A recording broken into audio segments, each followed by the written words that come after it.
Okay, so as I was saying, once we get through, like today, we're going to finish our exploration of virtue ethics. But once we get through all the different ethical theories, like at least the more popular ones in the Western canon of philosophy, once we get through the main theories, and I'll give you a list of the theories at the end of class today, just to sort of give you a preview. Where are we going from here? So once we go through those theories, after like a week or two, you'll write your first essay on any of these issues. You know, we listed all these last class at the end of class. These are sort of like a list that we brainstormed.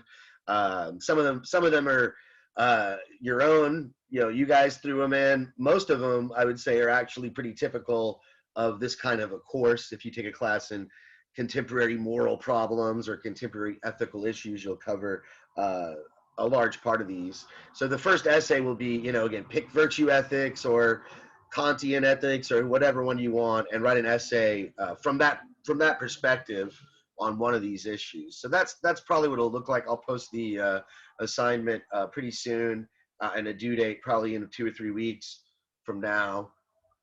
And then somebody was asking before I got kicked off for the second time about posting the PowerPoint, and I will do that.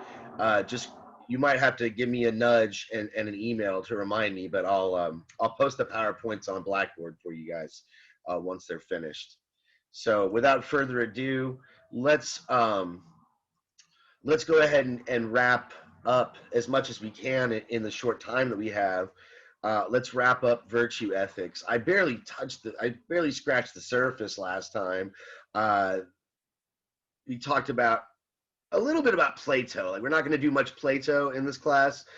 Plato never wrote an ethical treatise where he sort of laid out a very clear approach to ethics.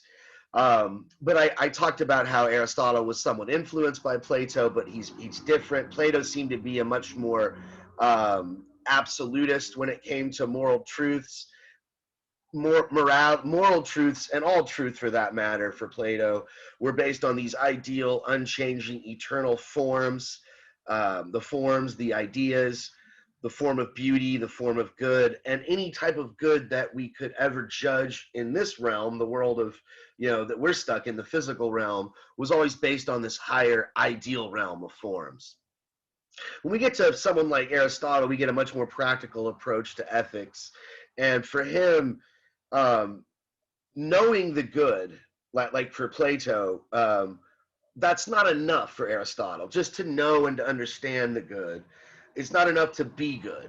And it seems like that's what Plato would be arguing, right? That ethics is, to be the most ethical and the best and most just person possible, one has to know and have an intellectual, abstract understanding of ideal justice, the ideal good, the ideal forms of these things. And with that understanding would come the practice, would come good deeds and just deeds and all these things. But for Aristotle, it's a lot more than just knowing. One has to put the knowledge into practice, and oftentimes be very bad at it and fail at it. It's a matter, being ethical, being just is a matter of developing a good character and good habits and good character traits.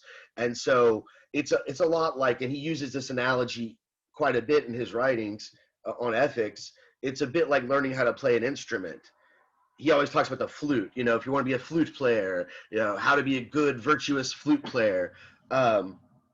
You know, if you want to play guitar, was the example I gave. You want to rock out like Jimi Hendrix. You can't just sit around reading books about how to play guitar. You have to actually buy a physical guitar. You have to, you know, your fingers have to get strong, and maybe develop some calluses so you can, you know, have strong enough fingers to hold those chords in place. And so it's not just a matter of understanding for Aristotle. It's a matter of developing the proper skills, social skills, intellectual skills that were often dependent upon the context. So we talked about this concept of arete briefly last class. Arete is the Greek word that translates as virtue. And it broadly means, if you have arete, it means that you're very good at what you were designed to do. So I suppose one could argue that a a coffee pot has arete if it's well designed and it makes a good cup of coffee or something like this. But obviously the Greeks, when they were talking about arete and ethics, they're talking about human arete, human excellence. So for Aristotle, each of us is designed a certain way. Humans are designed a certain way, and maybe certain humans are designed different ways from other humans, and that those innate capacities that we have by nature are what determine what our best excellent function will be. And so in a way you can see Aristotle's ethics, to sum it up briefly. We'll get into a broader picture of it, but to sum it up briefly, it's sort of ethics or virtue. It's a matter of becoming the best version of yourself possible. And society, to be a virtuous society, it has to be organized in such a way that each of the individual members can do this, and each of them fit together in this coherent society where each of them has a purpose and each of them has a function, and they all have their own sort of virtue. I suppose, the builder he can be a virtuous builder. The guardian class, I mean, to use sort of Plato's schema, if you're a warrior or something, you're there to protect. That's your virtue. If you're a ruler, it's to organize society and to govern well. And for Aristotle, that might be even the highest honor, to be the one who rules over all of this stuff. But the point is, for each individual, being good, being ethical, being just is dependent upon their function in society. And so let me get a new slide going here. I mentioned how, I think I said this either last class or maybe it was even on the first day. I mentioned how oftentimes ethics will overlap with other areas of philosophy, and particularly what I have in mind here is metaphysics. We talked a little bit about this. I think it was on the first day of class. Who remembers? Well, now that I'm trying to type here, my computer's freaking out. Who remembers metaphysics? I think we talked about this very briefly, but let's just refresher. What's metaphysics? What does that have to do with? We're talking about metaphysics. No one remembers? Get an arrow in here. So metaphysics it's a particular branch of philosophy that examines, I guess, one pretty simple definition of it is it's a branch of philosophy that examines reality. What is real? What is the nature of reality? I just mentioned Plato earlier. Plato had a very, very metaphysical approach to philosophy, and most of his philosophy was based on his metaphysical views about the nature of reality. You remember, for him, there's a higher reality. There's a higher ideal reality of forms, and this physical reality that we're in as we live in our physical lives is a sort of a reflection or a copy or a shadow that's based on that higher realm, that unchanging, eternal, perfect realm of forms. So that's his metaphysics. That's his theory of reality. And when we talked about metaphysics earlier in the semester, I told you I was going to try to avoid doing, talking too much about metaphysics, but it's sort of unavoidable. And you'll see, especially when we're talking about Plato and his ethics, you can't really separate Plato's ethics from his metaphysics. But I guess with Aristotle, if you want to be a good person, right? If you want to be an ethical person, you want to do the right thing. Studying metaphysics is not important. On the other hand, this class is a class on ethics, and we want to know a little bit about theory to get a fuller view of Aristotle and sort of why he believes what he believes and why he has the ethical theory that he has. We do need to talk a little bit about Aristotle's metaphysics, and I mean, there's a lot more to it than what I'm about to explain. But in the context of ethics, we have to understand that for Aristotle, everything that exists in the universe, he's going to argue everything, every object, every little speck of dust, every pen and pencil and bottle of water exists for a reason. Everything has a purpose. It has an aim. What he would call a telos, that would be the Greek term that would be used. A telos, That would be the aim, the purpose, the function. That might be one way you could translate that Greek term. So everything has a purpose. And so when we look at even a society, right? So let's look at a political structure. You know, for Aristotle, that would be the polis, you know, the city-state, the Greek city-state. When we look at these entities, they exist for a reason, says Aristotle, right? Every organized society is organized towards some end or some aim. You know, if you're you know, a modern sort of economist, you might think, well, it's just for abundance. It's to produce a surplus of value, right? You know, you want to have stuff, basically, right? Natural resources, goods, and all this accumulated value. So people organize together to create wealth. You know, for Aristotle, you know, there's debates on exactly what he thought the proper aim of society would be, or if he even thought there was a proper aim, that, you know, maybe this society has one aim and another society has another aim. But one popular interpretation of Aristotle is that he thought the polis, the city-state, or really any organized constitution or government, its purpose was to provide an environment in which all of its citizens could flourish, in which all of its citizens could basically become virtuous. They could all be the best version of themselves possible. And certainly that would involve wealth. That would involve wealth accumulation, but that's not the full story for Aristotle. You know, so when you look down, you know, there's a quote you hear a lot. I've heard it in the media quite a bit. You know, I watch a lot of political stuff, so people will talk about how Aristotle said that man is a political animal. Humans are political animals, that we always live in a organized society with other people. We're not loners. We're not lone wolves. So man, humanity, really, he's referring to us. We are a political animal. And that's honestly, that's not even primary for Aristotle. We're primarily a rational animal. That's usually how he defines us in his biology and his physics, that man is a rational animal, that we use reason. And it's because we use reason, though, that we're political. Because we use reason, we're not satisfied with just the basic necessities. We're not satisfied with just shelter and food and even procreation. That's not enough for us to be satisfied. We also have to think that what we're doing serves a purpose. And the only way we're going to get that purpose is in the context of a political structure, in the context of a society. And so how do we find that purpose? How do we find our aim, our individual telos?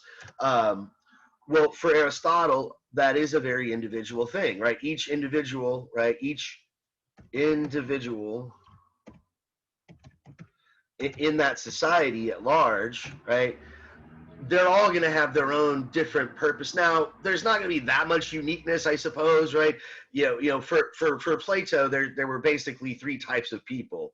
There were sort of the merchant class, the people that all they cared about was wealth. There were the sort of the warrior class who cared about honor and wanted to be recognized as a badass. And then there were just the philosopher intellectual types. But, you know, we have a modern society with very different people and much more diversity of opinions and beliefs and interests and all that. And so we might need to update Aristotle here. You know, even he probably would oversimplify it, but he would still say that ultimately each individual is unique. They all have their own purpose. You know, maybe a million blacksmiths are all unique and they're all different blacksmiths, but the purpose of blacksmithing in general is just to create metalworks, you know. And so there's a general purpose for the blacksmith, but each individual, like this one blacksmith might be an innovator in sword making, and this one's an innovator in shields, and this one's an innovator in different materials. You know, he goes from iron to bronze or whatever. But each of them, in the grand scheme of things, right, in the sort of big metaphysical view of things, each individual has a purpose. And being ethical, being virtuous, is developing yourself and developing your skills to such an extent that you are the best you can possibly be, right? This is the ultimate goal for Aristotle, for each of us individually. And so how do I know whether or not I'm a good person? How do I know whether or not I'm being virtuous? I guess you could say there's three prongs. There are three elements that will help determine what exactly it is that makes me as an individual virtuous. So let me put a few arrows here.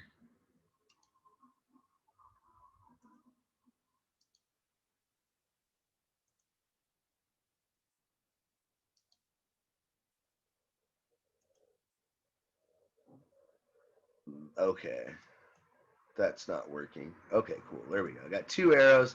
So very, like I said, there's basically three things we're looking for. Let me straighten one of them out.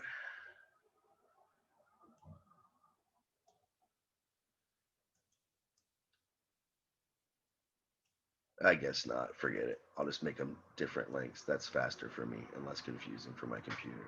Okay, so well, the one thing you want, one of the things that you want to know, what about the individual that makes them virtuous is their uniqueness. What is it about them that is unique? What characteristics about them separate them, make them distinct from all the other individuals in their society? Okay. So I can spell uniqueness correctly. So that's the first element you're looking for, right? Uniqueness. The second one is based on that uniqueness, based on those characteristics, those traits that make them special, that make them different from all the other people in that society. Because of that uniqueness, that's just natural, that's given to them innately by their innate capacities. What exactly would be their function? What would they be good for? So, for instance, I get somebody who's very strong, broad shoulders, athletic, maybe somebody who's kind of aggressive and likes to fight. That person would make a good warrior, a good a member of the warrior class, right? So, oh, I did not mean to do that. I'm trying to insert a text box here. It won't let me. Okay, function. Okay, so those are the first two, right? What makes me unique? How am I unique as an individual? Given my unique characteristics, how can I develop those to their best ability and do something useful, productive, and meaningful for the greater good of society? And why would I want to do that? Well, because I have an aim of my own that we all have. We all aim for something. All of us have a higher aim or a higher purpose. What do you think this higher aim or higher purpose would be? Well, if you have a guess, you can just chime in at any moment. But he wants to claim that each individual, right? Each individual has a telos, and your telos, it might look different once you achieve your telos, once you achieve your aim. Your lifestyle, the way you live your life, might look different from me. But there's really one word that we can kind of use to sum it up, and we're all kind of looking for the same thing. We're all ultimately aiming for this one thing. One word. Anybody have a guess what it might be? What are you aiming for in life? What do you want to get out of life? What is the purpose of life? No one knows. Darn it, you don't know the purpose of life? Jeez. Um, well, think about it this way. Why, he's going to argue, and this is kind of his argument for why this is the highest name. He says, well, everything we do it for a reason. Like you're here right now, you're listening to me, I hope. Some of you, most of you are listening to me. You just didn't just walk off and hit mute. And for Aristotle, he says you're doing that for a reason. There's some reason why you are sitting here listening to this Zoom call and listening to me explain and talk about Aristotle's ethics, about virtue ethics. Why? What's the reason? Why are you doing it? Maybe each of you has a different reason, but I'm assuming that generally most of you are here listening because you want to do good in this class, right? You want to get a good grade in this class. Maybe some of you are just curious and you really want to learn, right? Maybe that's part of the reason. But the point is, you're here. You could be you could be somewhere else. You could have ignored this. You could have not shown up for the meeting. You could have not taken this class, but you did. So why did you do that? You did it because, again, maybe you needed the credit.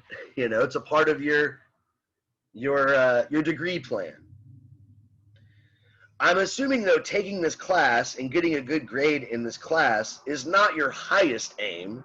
It's not your highest purpose. It's not your highest telos. It's a step towards that, right? Look, Oscar got it right in the chat box, but don't cheat. I'm trying to get his argument out here, right? Ultimately, yes, Oscar, you're right. That's the ultimate goal. Because why am I taking this class? Let's say I'm taking this class because I want to get a good grade in the class, so I can get a credit for this class, so I can get a degree. The degree, you know, whatever degree you guys are getting, some of y'all are getting, moving on to law school. Some of y'all doing engineering. Some of y'all psychology. I got a whole list of degrees, right? That's not your ultimate goal, right? You're not gonna get your degree and say, okay, I'm done. I'm gonna frame my degree, put it on the wall, sit on my ass and do nothing for the rest of my life. I'm completely fulfilled, right? You're getting that degree so that, I'm assuming, you can get a career, a job, something that you actually will find fulfilling. Why would you want a career? Why would you want a job? Maybe you want to make more money so you can provide for your family. Why do you want more money to provide for your family? As Oscar says, if you're able to do all these things, you're able to provide for your family, and especially if you're able to do something well that you enjoy doing and that you're good at and that provides a meaningful service to your community, it provides a function, a useful need, a necessary function for your community, it's going to bring you happiness. And for Aristotle, happiness, or really eudaimonia is the Greek word, is the ultimate goal. It is the only thing that we all want for the sake of itself. And everything else we want for the sake of it. So we have this natural inclination. Humans naturally want to be happy. We seek out things that we believe will make us happy because we feel like, that's it. We want to be content. No one asks, well, why do you want to be happy? Because I just want to be happy. So yeah, happiness is, I guess you could say, the third prong here when we're looking at the three elements that make up an individual person's virtue, right? What would make an individual, a unique individual, virtuous? Get another text box in here, sorry. Trying to write happiness. So traditionally, the word eudaimonia is translated as happiness, and maybe that is the closest approximation. But when Aristotle talks about eudaimonia, or happiness, as we translate it, it's not simply a state of pleasure. So this is a popular misconception of Aristotle and what he means by happiness.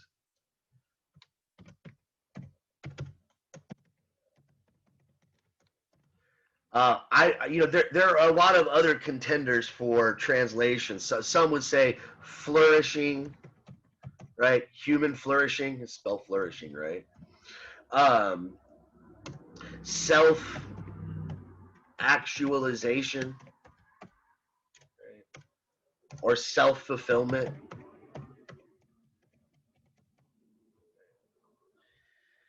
And so those are the basic sort of what we're thinking of when we think of eudaimonia in the Aristotelian sense of the word. This is going to be important when we get to other philosophies like utilitarianism, which tend to think of happiness in very simplistic, look, it's just pleasure or the absence of pain. But for Aristotle, one can actually achieve eudaimonia and have some pretty crummy days. Like you can have some pretty bad days. Like let's like just use an example. If we have like an individual person who is very unique, like let's say someone like a Michael Jordan, their uniqueness, Aristotle is going to insist, it's natural, okay? So Michael Jordan is naturally born, which he's genetically gifted, okay? He's tall, he's athletic, these sort of things. Now, of course, Michael Jordan isn't born a great basketball player. He has to develop those skills. He's got the nature, he's got the potential to become that, but he has to actually practice it. That's why, you know, the analogy of learning an instrument is useful, right? You can't just you know, your mom and dad are good musicians and you have musical genes. That does not how it works. You still have to practice your instrument. You still have to play your instrument. So even if Michael Jordan is born really, you know, he's got genetics that are going to make him pretty tall, and he's going to have sort of that natural inclination to athleticism, he still has to get really good at the game, and he has to like lose a few games and practice against other people that are very good, that are going to challenge him. And so he's able to develop those skills as a basketball player. And then he's able to perform the function of being, I don't even follow sports, so I don't even know like the positions and all that stuff, right? But he has this function on the team, whatever it is, point guard. I don't know. I don't know. Sorry, don't jump on me because I don't follow sports and I don't know like all the technicalities, right? But he plays this vital role in the team, and he's able to win this championship, and then that's able to make himself fulfilled and happy, right? He gets fulfillment through that, but also his fans and his city and the city and all the people that come to, you know, come to the games and all this, right? So has this like broader impact on society. Does that mean that Michael Jordan is always in a good mood, that every day of his life he's just like walking around with like some Joel Osteen smile? I'm happy all the time. You know, no. Like he probably had some crappy games where he lost a game and he could have played harder or whatever. So this is why maybe happiness is kind of misleading, because we tend to think of happiness as this fleeting, I'm real happy right now, I'm happy today, but not, you know, but for him it's a permanent state. You know, once you achieve this self-fulfillment, once you're the master of your game, if you're like a Michael Jordan, you maintain it. So you might ask Michael, you might ask MJ after he lost the game, are you happy? And he would say, oh, I'm not happy, we sucked, we could have played harder. But that's not the right question to ask for Aristotle, right? It'd be better to say, well, are you happy being Michael Jordan? Are you happy being the, you know, in general, in your grand scheme of things? And you say, well, yeah, I wouldn't trade it for the world. You win some, you lose some, but in the, you know, in the end, it's an honor to be playing for this team and whatever. So this is the key here, right? So being virtuous, determining what's right or wrong, it's a very individualized thing. But at the same time, it also has a lot to do with others as well. And that's why we don't have time to get into this. But if we were taking a class, like a general class in ethics, and we had more time, we could talk a little bit about Aristotle's view on friendship. Because for him also, it's not enough to, you know, the way I present it here, it almost makes it sound like Aristotle is like a career man, and happiness is just a matter of having a good career and being successful at your career. But he also mentions that another element of self-fulfillment and happiness is having friends. And a true friend wants you to develop those skills and wants you to be the best version of yourself, and you feel the same way about them. And so there's this sort of reciprocal happiness. When they succeed and they do well, you feel good about it, and vice versa. So, you know, I don't want to make it sound like Aristotle's like, you know, just be a ant in the ant hill, be a good worker bee, and be happy that, you know, you're fulfilling some purpose in the hive. There's more to it than that, right? You know, obviously you get self-fulfillment because you're doing something you love, you see how it impacts other people, and also your friends, right? You also have friends to share it all with. So that's sort of the basics there. One more thing, and I hate to do this because I feel like I'm rushing through it, but this is not this course is not on theory, but I do want to get a little theory out of the way so that we're not just running into all these ethical issues blindsided without any way to, you know, address them or whatever. But one more thing that's pretty key to Aristotle that I want to cover before we move on is this notion of moderation. So one thing that Aristotle is known for is his principle of the golden mean. He did not use that phrase, principle of the golden mean. This is a phrase that has been sort of, his theory has been labeled this. He argues that when one is being virtuous, when one is expressing virtuous activities like bravery or temperance or justice or any of these other virtues, that one is always expressing a form of moderation, a middle ground between extreme behaviors. So for Aristotle, being ethical is being moderate. So um, you want to avoid deficiency in your behavior, which is not enough. You want to aim for moderation, and you also want to avoid excess.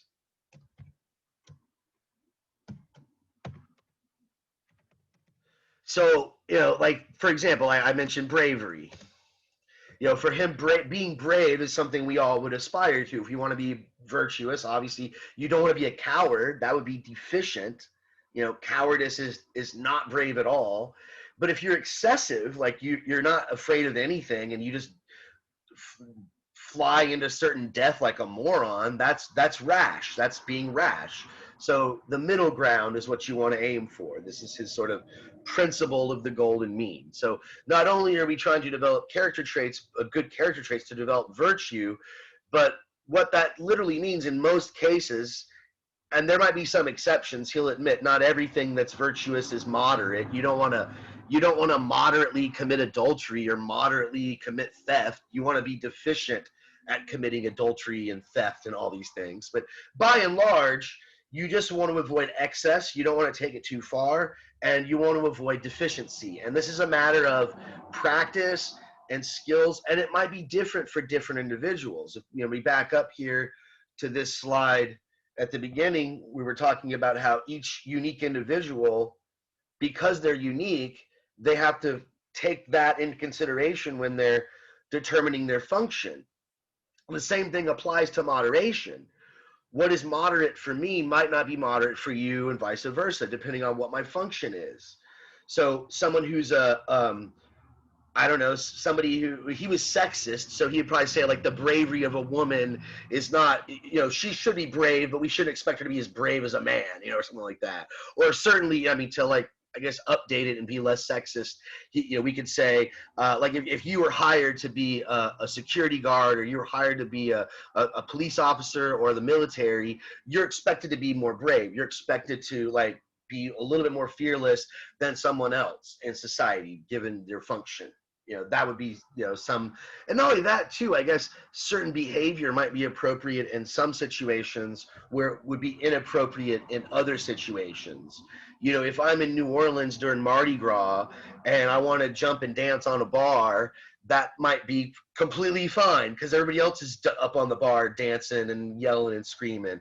But if I walk into like some chill, cozy wine bar with the lights are all dimmed and all these people are on dates, and I walk in there all loudmouth, let's party, woo, Mardi Gras. They're like, dude, you're a couple months too late, man. This is like Valentine's Day or whatever.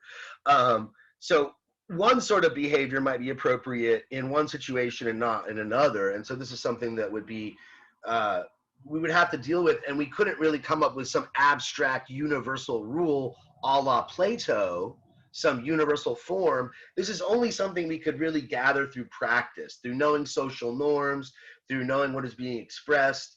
And always there's a sort of moderating, there's a sort of, feeling it out and finding that sort of golden mean, that golden middle.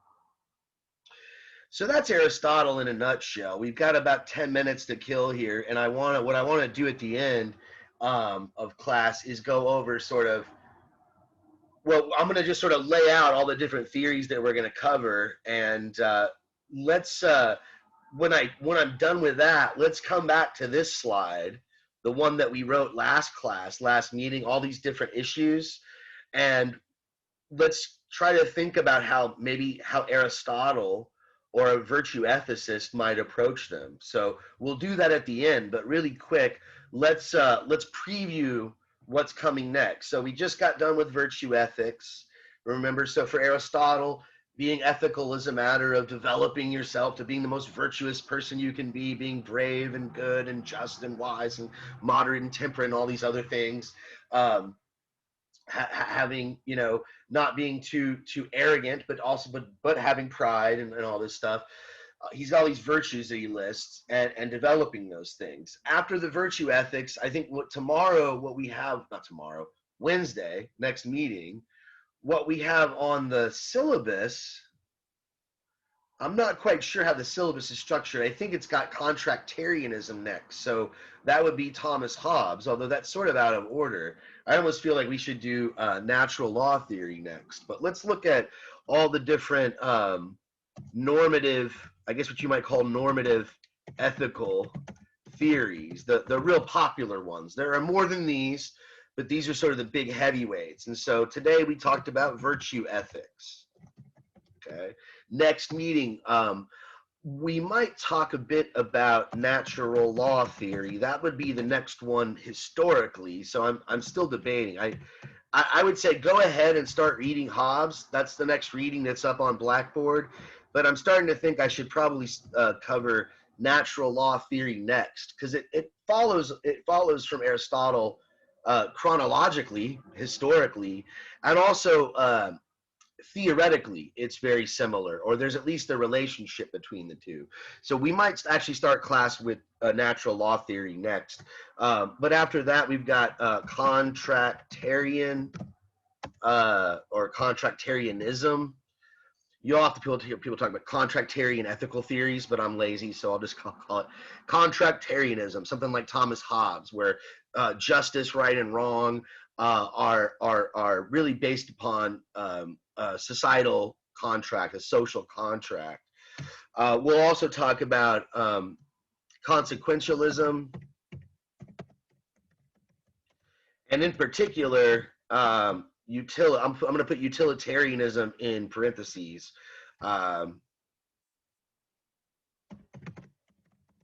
Utilitarianism and consequentialism are not the same thing, but utilitarianism, one of the main tenets of utilitarianism, one of the main pillars of it is consequentialism. We're going to say a few things, and I might do this next time, because natural law theory is usually associated with religious belief. Not always, but typically if you're a natural law theorist when it comes to ethics, you also have some theological reasons for that. But we'll also talk about other approaches to ethics through religion. So religious ethics, and I'm gonna be pretty brief about some of that stuff. We'll get like a basic overview of some Christian approaches to ethics, Judeo-Christian, Muslim approaches, maybe a little bit Buddhist approaches. We won't spend a lot of time on that, but we will talk about some religious normative ethical theories and their applications. I'm forgetting, last but not least, Kantian ethics, right? Immanuel Kant. He is so important as a philosopher that he gets his own ethics named after him, right? Kantian ethics, or some people call it deontological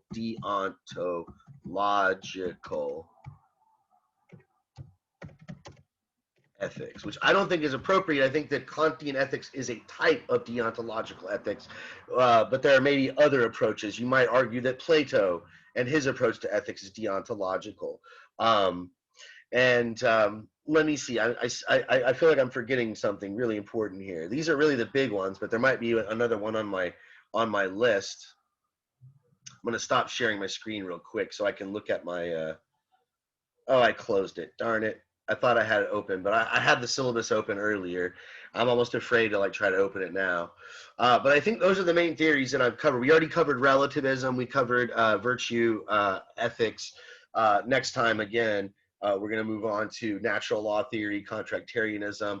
We'll go over hedonism. Maybe I should put that one up there too. Let me share the screen again.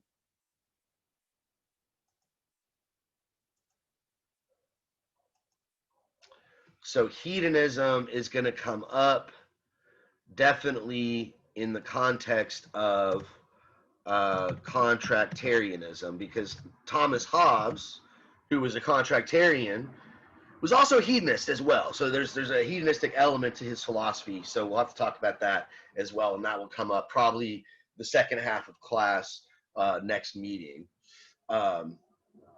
Let's see here. So we've got about 10 minutes left to kill. Let us look at this list, like I said, and try to argue how how might Aristotle approach some of these issues? So remember, there's a couple of things you're going to be looking for if you're Aristotle or you're using an Aristotelian approach to ethics. Um, there's a couple, so you can look at it from the individual perspective, right? I, as an individual, how should I act? But also, you need to understand that you're acting in the context of a society. So not only do you have to understand what's good for you, but what is good for society. And for Aristotle, and this might be something that you would push back on if you want to get critical. This is an objection you might be able to level against someone if you don't like Aristotle, you don't like this approach to ethics. He's pretty insistent that what is good for the individual and what is good for society are basically never going to be conflicting.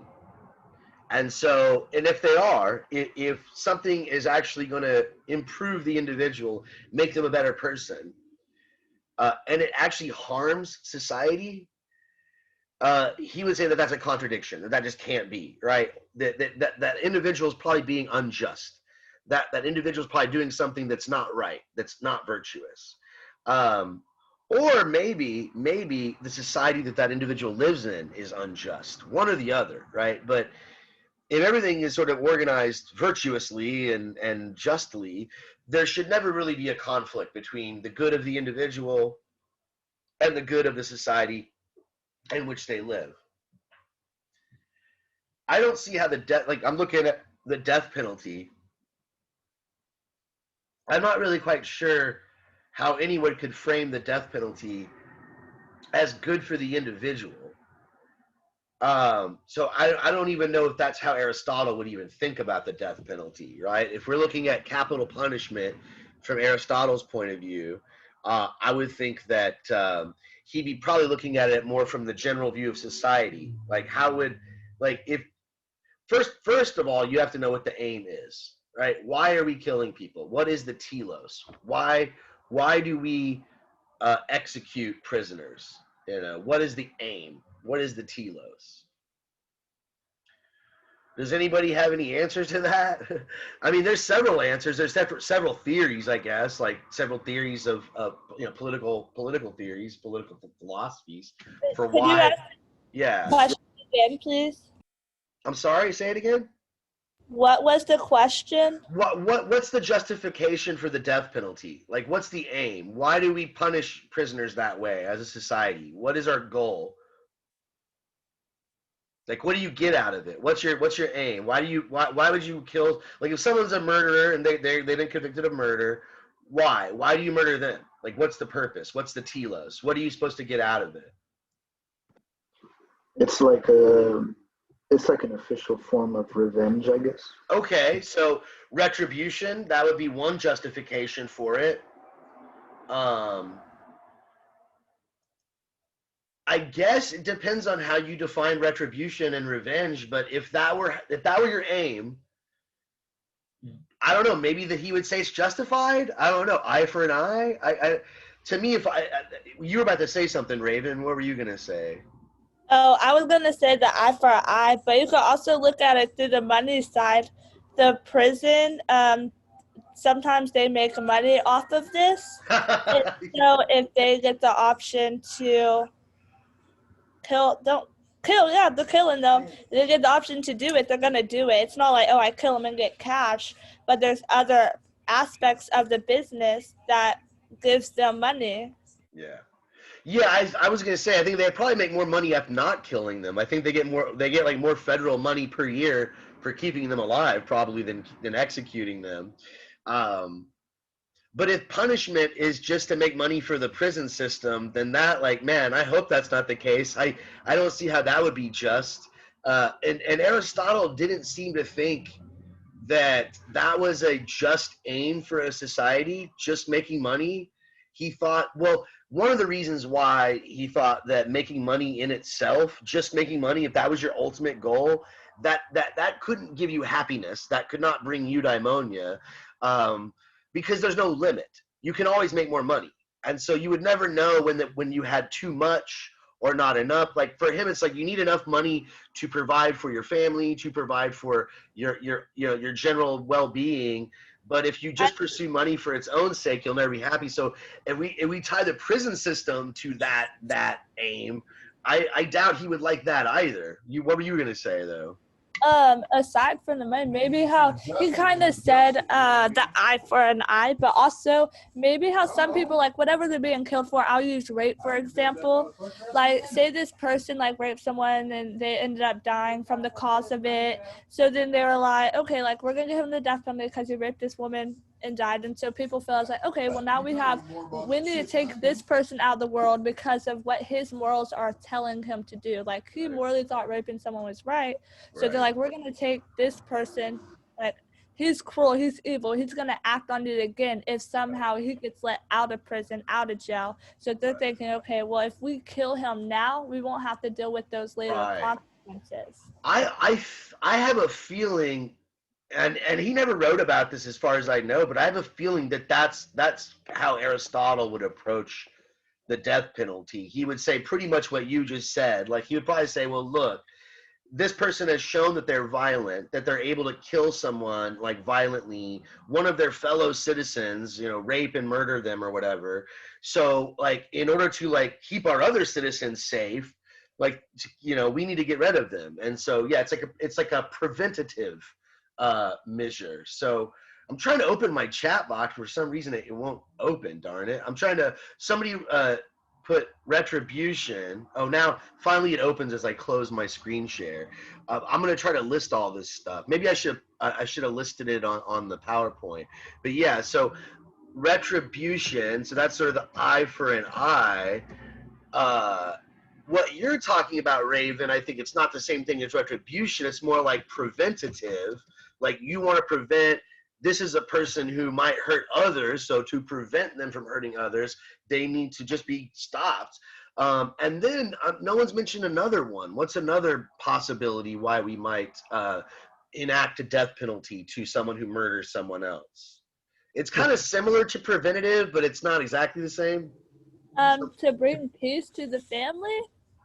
Well, I guess that kind of ties into retribution. You know, like I guess maybe that's a different. Well, prevent others from getting harmed.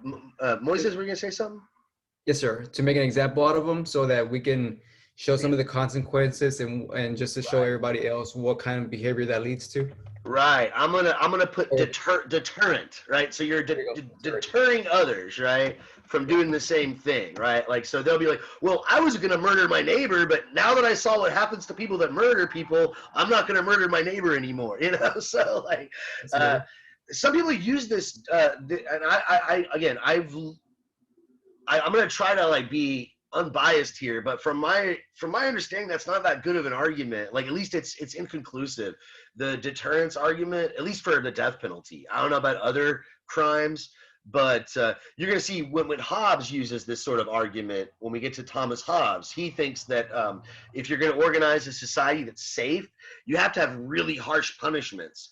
Because if the punishment's not that harsh, then everybody will break the law. Like, if it's like, you know, you get fined $5 for stealing $1 million, then you're going to steal $1 million. Oh yeah, I'll pay the $5. Yeah, this could be a good example. Like, in other countries, if you get caught stealing, they cut your hand off. Right. So you're not able to steal anymore. And then people know, like, hey, if you're missing a hand, you're a thief.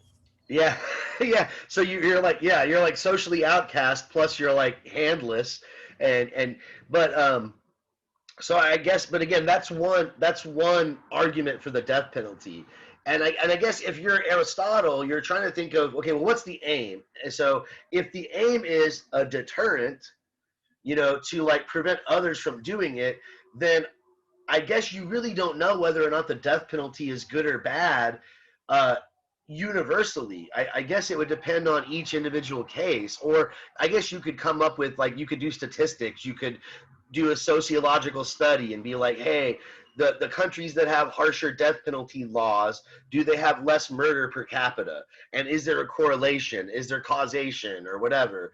There's a way to do that. But you would have to wait and see.